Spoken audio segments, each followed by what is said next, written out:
Hello everyone, welcome to this video. Today I'm going to be reviewing a FineArt game. This time FineArt played Choi Jeong, 9P from Korea, and gave her 2 stones. Choi Jeong is currently, at the time of this video, number 56 in the world, and she is the strongest rated female Go player. So yeah, this game I selected because it shows some very good fine arts fighting, and we'll see that how fine art can turn like a situation that seems dire and just turns the table. So if you've seen fine art games before, opening's pretty standard compared to maybe previous videos. Yeah, just approach. I notice that fine art likes to make a corner enclosure and then approach. Like it never does maybe like an attachment like this or something else entirely. It always just does this approach, usually from its like side of influence, right? Like plays from this side as opposed to as opposed to this side, right? Because this is what white can build on the bottom. Yeah. And then after doing that, then fine art usually goes and switches somewhere else. It usually never plays like an extension. Usually, sometimes it will, but it usually just considers these approaches good exchanges and then turns its attention elsewhere. Black splits white's right side. And then white extends. Now this move is a little peculiar because if I want to do like counter extend, I would in a heartbeat play all the way over, right? Like I would not be afraid of black jumping in here. I would kind of feel like it would give me a target to attack. But fine art plays a little passively. So I'm not really sure. Like I know what the difference is, but I'm not sure why fine art didn't choose this one in this specific case. Yeah, not sure. But since white played from this side, black takes the initiative on this side. White stands up. Black plays a probe to see how white answers. Now the point of this is, you can see this was black's plan. Black's trying to over-concentrate white. Because if black changes, the order, maybe white comes up now. When black comes in now, white might not do the same thing. White might play down like this, play strongly because white has an extra stone in the area. But by going here first, black kind of sees what white wants. So white covers on top, which means white wants the outside. So later black has Aji in the corner. So now black reduces white from the outside, to try to mitigate the value of any influence white gets here. So I think that's a good order of moves. The downside of this move is that, just like how fine art approached the large corner enclosure on this side, it loses any Aji of black playing here later. So there is a downside to this probe. So white doesn't want to get over concentrated, so white actually just ignores and plays the shape point of this corner shape, or this corner enclosure. There's lots of Aji with the 3-3 attach. Yeah. And by white strengthening these stones, it's going to make these stones weaker. Like if white plays from this side, I don't know, even something like this, we can see, since white has made black stronger on this side, white's a lot weaker. So that's why white plays immediately from this side, because this is the weaker side. But white ignored, so black gets her forcing move. white extends down. And then black actually extends down. So this move is not a move you want to look for a lot, but in this case, it actually has dual purpose. Because one, it prevents, you know, if black does whatever, it prevents any sort of 3-3 invasion by white.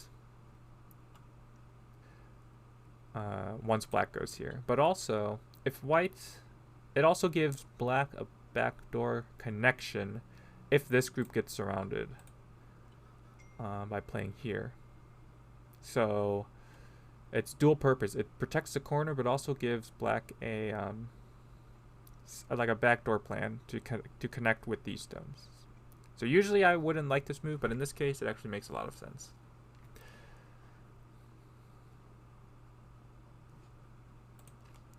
White dives. Again, unlike other the news kind of zero human input AIs like Leela 0 and AlphaGo 0, all of them. FineArt doesn't like this attachment. I rarely see it do that. It usually always does this.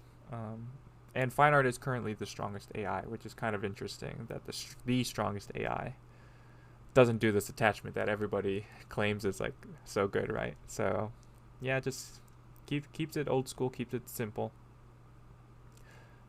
And black does answer. White plays at the shape point. This is a very important move for white to get because it really hurts black, but it also fixes white a lot. For example, if black ignores, white can actually cut across here. And you can see black cannot capture this cutting stone. If black goes here, you can see white's safe on this side. If black goes on this side, even though maybe black can save these stones, white can just attack these 4 stones, and that's much bigger. So this move, this move also helps white on this side. Like if black got this move right now, you can see how much it really hurts white, and it really helps black. My guess why black didn't want to do this is because white would treat these stones lightly, and white could maybe get an attack on these 2 stones.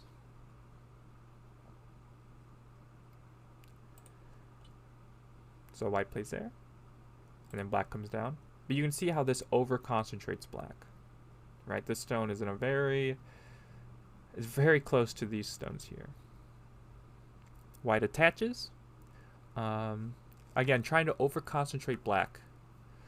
Since black has already spent this move here, black's basically already alive. So by like making black add more stones to an already alive group, it's generally a good exchange. Now, why would black just extend up? Because when black extends up, notice the spacing here. These stones, white stones, are 4 lines apart, which means if white ignores, when black comes in, you can see black has a lot of leeway here, right? This is going to be a good attack for black. But if black hanes, which might be some of your instincts, it kind of forces white to go towards his ally, right? And black still needs to protect. And then even if white just turns, you can see now black has actually forced white to fix his like shape. It like gives white a perfect extension. The reason why black doesn't want to ignore is because this hane is humongous for the life of the left side group and the life of the bottom left black group. So that's why this move is imperative, which means white's able to get another move on the left side. So, and again, black's not gaining anything. Black did not gain anything from playing this hane, right? It's almost like black. You're saying black would go here, right? But black would never play this move now. So just extend up. Now if white continues up, then because the spacing is so wide, you can see black can still invade. So Usually when your opponent attaches, you just want to extend. And the basic premise is you don't want to give your opponent forcing moves. Or you want to limit the amount of forcing moves your opponent can get. I guess it's a better way of wording it. And keep in mind, because black's getting even stronger here, you know, white has omitted a move, right? Like, this is a common joseki we learn, right? Like, white really wants this move. But white has omitted that, and white actually ignores again. So this is a move black is going to look for, is this pincer here. Because once white has exchanged this move, these stones actually get heavier, right? If black just pincers now, oops, white can jump into the corner and just give up this stone. But once white plays here and exchanges this, now white cannot live locally. So if black can pincer, white has to run with the whole group potentially. Which isn't like, it's not going to be game ending, but it's going to give white something to worry about later.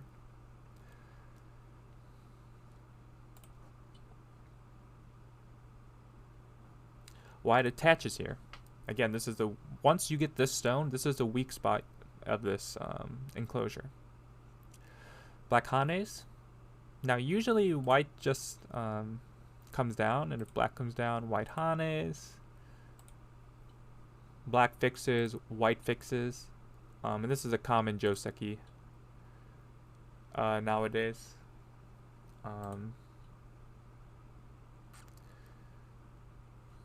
Maybe black doesn't do that now and does something, I don't know. And this is actually connected already. If black tries to disconnect white, white can clamp, and you can see black cannot cut white off. Now, keeping that in mind, there is this potential cut here, right? But white doesn't want to play it because once, let's say, whatever, once black gets this move here, this is the key move right here, the cutting move. Notice black can actually cut white now because this is a double Atari, right? But it's only because black got this move. So white cannot cut black, but black cannot cut white. So it's kind of like a stalemate right now. But this is considered, you know, good for both, or probably a little bit better for white. But still, it's playable. However, in the game, white plays this move, which is a very sharp move. And you can only play this double hane if you have this ladder, which, if you look down the board, white does have this ladder. Yeah. Now, I was watching a pro video, and they gave, like, if you're having trouble reading this ladder, what they said was, like, take this shape in the corner, right? Like, basically take the stones that are in the ladder, right? And look at where the star point is, right? So this is where the star point is, right? This one. And what you can do is actually take this star point and move it to the center star point. And read the ladder from there. So we have, this is the white stone on the star point, so it goes down and then right. So we go from this star point down right, and then you can read it from there. And you can see, if you do it from here, you can see that it actually does go straight through, right? So that's a technique you can use to, if you're having difficulty reading like a across the whole board ladder, is look at the stone that's on the star point. Sometimes it might be black's, or like the non-laddering stone, but just move it to the center point. And I use that sometimes. Honestly, it's quite useful. I try to use it when I can. It's something I need to get better at, because trying to read out like a whole ladder, right? You're basically cutting the amount of moves you have to visualize in half, which is you know, like time usage. It's all about efficiency and Go. So definitely a useful technique. So back to the game. Since black cannot capture white in a ladder, black just connects, and then white comes up. Even though white can't be captured in a ladder, if white just like cuts immediately, black's gonna get this move, and you can see this would be a very good result for black. Black gets a pretty large corner and thickness facing the top, whereas white's stones are very over-concentrated. But now when white goes here, and let's say even black extends now, you can see white's outside is much, much better. So this is a very key point. And notice, by going this way, white's extending its liberties, right? It has 4 liberties, whereas some people might think to go this way, but you actually only have 3 liberties, so your shape isn't as good. So this is the proper move. Black fixes this cut, and then white plays a very nice move of this diagonal. Now this diagonal, so usually when we have a cross cut, right? So usually you want to look at, oh, should I extend this way or extend this way? The issue with extending this way is, or extending either way actually, is that later black can play here and white's liberties are very short. So this only works from the 3/3 stone, where if you want to extend liberties, it's better to play this 2/2. Yeah, this is just a proper move. It extends liberties, it gives better eye shape. So it's a very good move. Yeah. Black avoids getting sealed in. But even right now, right, we have black that's out. And we have this group here that's not out completely, but it's going to be hard for white to seal this in. And we have these 4 white stones that are just kind of floating. We have these cornerstones of whites that are that aren't alive, and then we have this left side. So black definitely has a better position in the upper left, I would say. Even if it's only slightly. At least to my human eye, I would like black here. But let's see what white does. Of course, now white extends up. Black doesn't want to get sealed in. And then white attaches. So the point of this attachment is white's going to give up an attack on these stones for outside influence, right? Like later, white might want to come from this direction. So white's giving up an attack. So remember, any exchanges that you do in Go, there's always pros and cons. It doesn't matter what the situation. There's always pros and cons to every move. So white pushes black down to the second line, but white gives up an attack potentially. So always remember that. Again, I believe Ryan Lee, one non-professional for the AGA, likes to think of Go as a series of exchanges, and I think that's a good way to think about it. You're just making exchanges, and is it better or is it worse for you or your opponent, right? That's the question. So yeah, black cannot go this direction because black is never able to reduce white down to less than 3 liberties. And oops, even though black can maybe win the semi-eye on the top here, it's way too painful for sure. Yeah, this be a lot of points gained here. Plus black still might need to take these stones off the board in the corner. So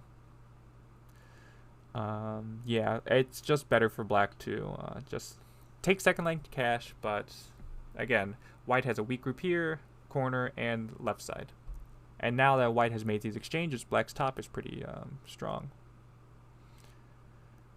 White does his Hane, and this is a very annoying move because if black just answers with a Hane, white can Atari here, threatening a Ko or this cut. Right, so that won't be good. But if black plays anything else, like this or this, white's able to get this forcing move, which would be huge because it would allow white to connect. So in the game, black plays here. So it looks like a strange move, but it's actually basically the only move. White Hanes, Hanes. And the point of these Hanes is now white has a Ko or just straight up life in the corner. Like if white, I believe, yeah, white goes there. Like, even though black can play this, it would be a Ko, which isn't too bad for white.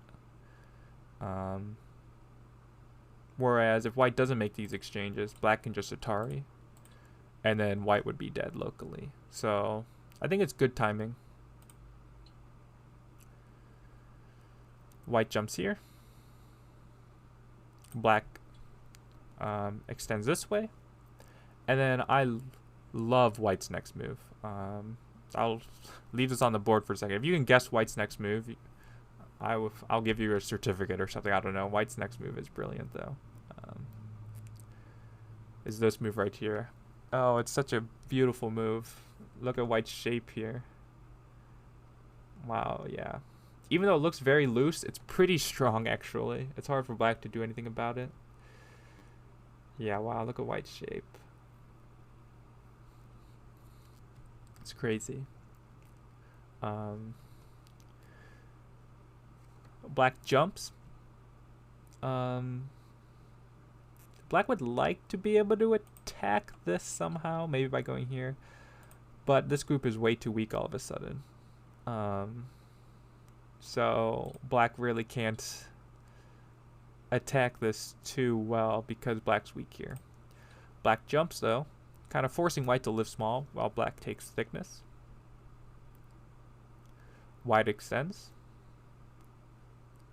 Hane and then Atari. And you can see how this exchange white made earlier, this one right here, is really helping white's life and death here, right? And then black finally takes, after getting this move here, finally takes this point. Breaks up white's bottom while attacking these two stones. However, so basically by black doing this, black's kind of saying the fight in the upper left has simmered down. However, this is probably where the game starts to go a little south for black. And we'll see this, is that white disagrees. Because white lives in the upper left. Now, if we go all the way back, again, my analysis of this situation was white has a weak group in the, or these two stones in the upper left aren't alive. These four stones are just kind of floating, and this left side is not alive, right? And black has an extension here and has pretty good shape on this side. However, if you just fast forward just dozen moves or so, when black goes here and white goes here, notice white's alive here, white's connected here, and white's alive here. And black is now not alive on the top. And this group, now that the upper left corner is alive for white, this group is weak. Yeah, so that's just in like a blink of an eye, the game can change just like that. Yeah, black has to try to connect on the second line. Can't push through white's shape at all, so just connect on the second line. And then white cuts this connection here. And you can see black Hanes and white extends. Notice how white is going to be attacking this group, but notice when black Hanes and white turns, notice black is pushing white towards these stones here. So white's going to be attacking black, which is going to actually be helping the bottom left. Black jumps. Black doesn't want to save this cut directly. It would be way too slow. So black treats this stone lightly and jumps. Kind of looking at white's shape here, kind of saying, oh, it's a bunch of knight's moves. I'll poke at it and see if there's any weaknesses. But white says that black's the one with the weaknesses, and white pushes and cuts. And this is going to get very dangerous for black. Black extends up. Usually we want to extend this way, because if white plays here, maybe black can attach and then cut like this. And this would be pretty dangerous for white. However, in this case, white can actually extend this way. And really put pressure on these two white stones. Even though usually we would want to extend this way, white can just play this from this direction because white's so strong in the area. So since black can't really threaten this stone too directly, black plays from this side, and it allows black to get some better shape for these cutting stones. And then white plays this move, which is a very good move because it threatens this attachment. But black does not have time to answer that, so black jumps. White attaches, and then black hanes. So it took a long time for me as to why white doesn't, because what white does in the game is extend. But it took me a long time to figure out why white doesn't just connect. Because it seems very hard for black. Like if black goes this way, white can clamp. Black goes this way, white can Atari and cut these stones off. And this gain here would probably be good enough, even if black connects there. It feels good enough, right? You know, white could do something like this next. However, black can play this one, and then if white hanes and then attaches, black can hane, white cuts, black takes, Atari, answer, Atari. White can't Atari this way because black would capture these stones, so white has to Atari this way. White still has a weakness here, so white needs to fix.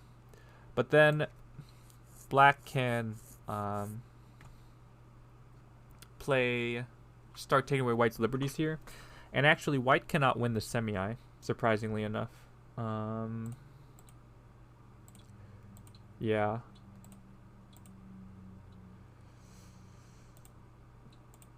Yeah, white can't win the semi by 1 liberty. So I don't know if, like, the fact that both these players could read the semi in like 60 seconds almost is crazy, because you got to be able to read that from this position, right? So when I was looking at this game first way through, I was like, huh, why doesn't white just cut it? Yeah, so pretty crazy semi. I'll show that one more time. Because it's one eye versus no eye, it's going to be hard for white to win this. Black just reduces from this side because white can never play this last move here because it would be a self-Atari.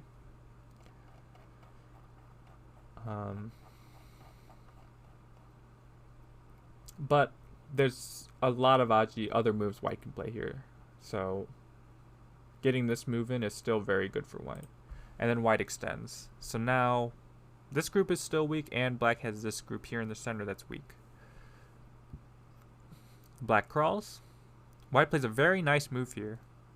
And if you looked at this move now, it's kind of hard to see what this is doing because it actually doesn't threaten this cut at all, or this peep. Like if white peeps, black can just connect, and white can't do anything. Black is still connected. So this move at the time, I was like, oh, what's that move doing?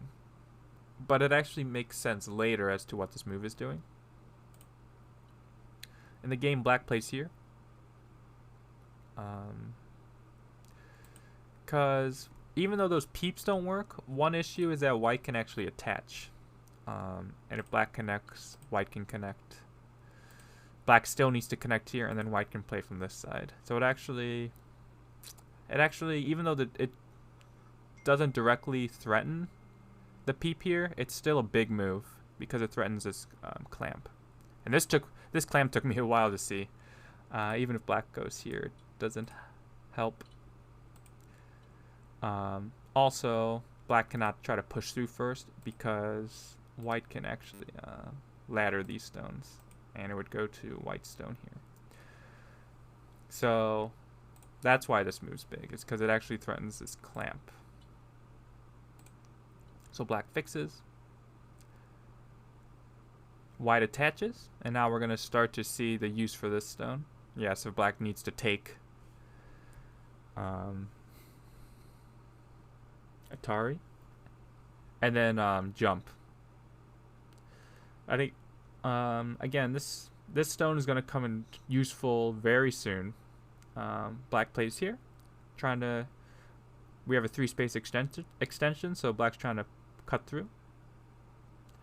Peep, clamp, Atari, and like again in a heartbeat I would go here and then let black do this and consider that a good enough exchange, but actually doesn't help white that much. So in the game, white actually goes here, which to me at the time looks like white's just losing points, but actually, and then jumps here, but actually what this move is doing, I'll get to that in a second. Now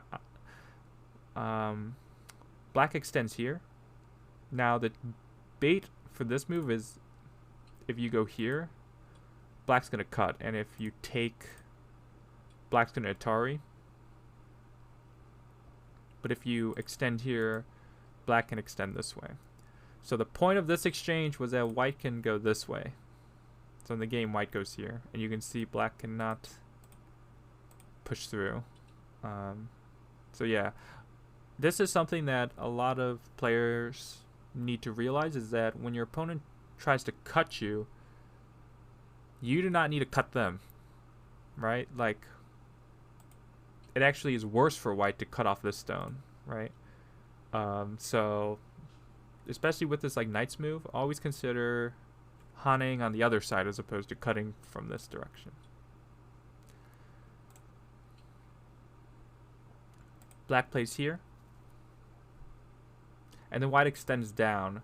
So this is the point of these exchanges here, is if black ignores, white actually can win the semi-eye in the corner.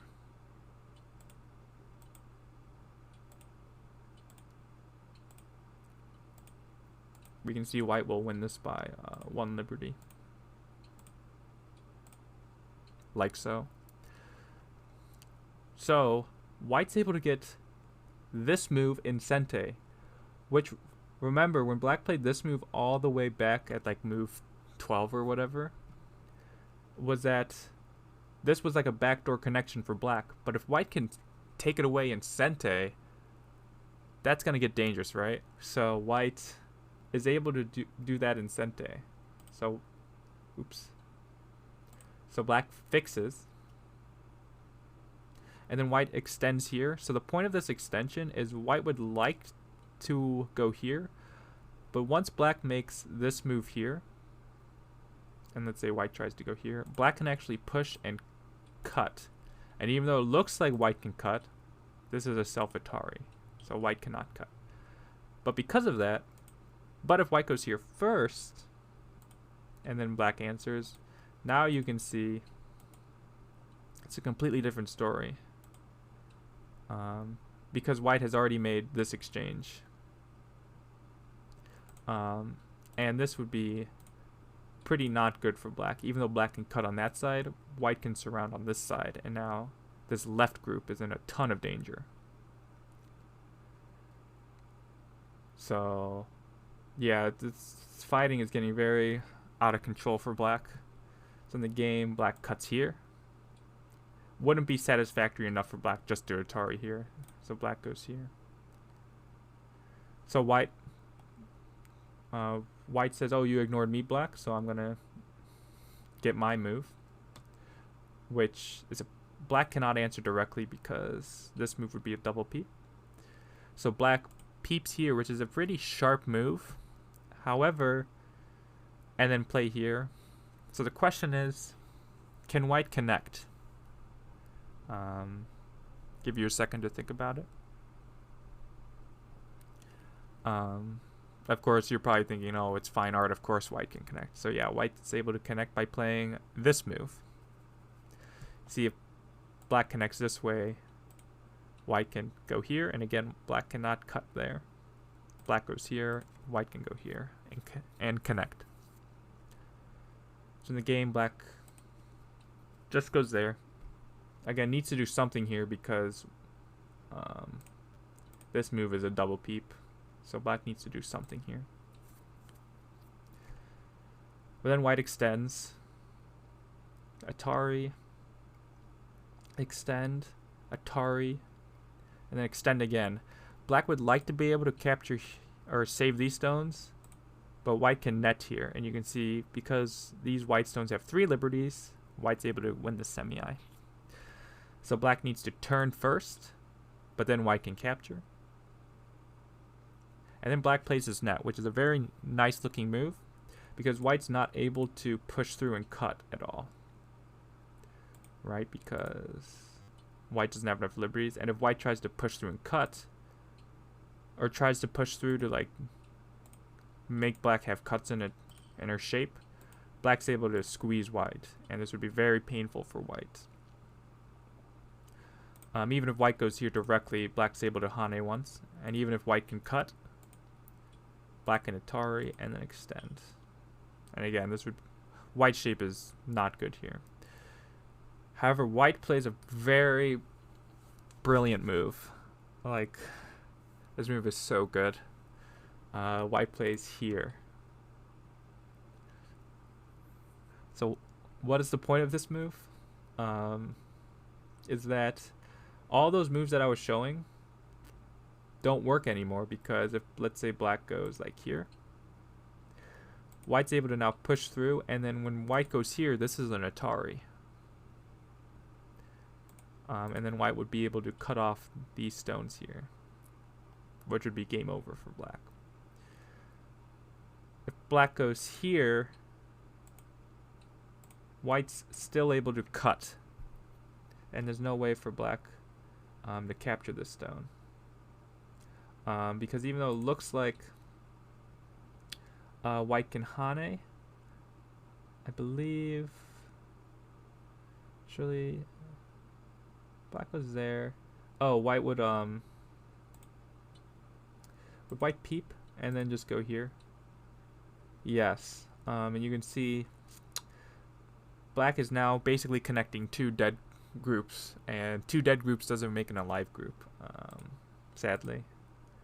Like, white would be able to do this, or even keep coming out this way and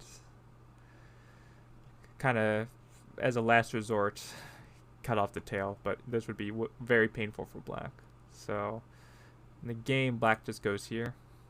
Well, then white can go here, which is still threatening to save these stones. So black fixes, and then white extends. So white has now cut off these stones here. So now black needs to. So now, how's black gonna get back into the game? Well, black jumps, so black's gonna try to take the bottom. But white just says, okay, I'll just take my points here. Black crawls. And then white jumps here, which is threatening to surround. Like, even though black can go there, it's gonna threaten to surround this way. Which would potentially kill the left side here. Probably kills, actually. So black needs to answer. Oops. And then white plays here. So now white has connected all these stones. Is still threatening a cut here. And yeah. So at this point, black resigns. Yeah, it's too far behind. Even if black can capture these 2 stones. It's just too much for black to juggle at this late in the game. But yeah, very impressive fighting. Like, if there's one takeaway from this game, is that being good at fighting being able to handle yourself in fights is like can decide games. And we can see how White's shape was just superior to Black's, and White's shape recognition is really good. Yeah, this is a very impressive game, as most fine art games are, of course. But yeah, super impressive. This is one of my favorite fine art games, personally, just because of the shapes that it was playing and its fighting.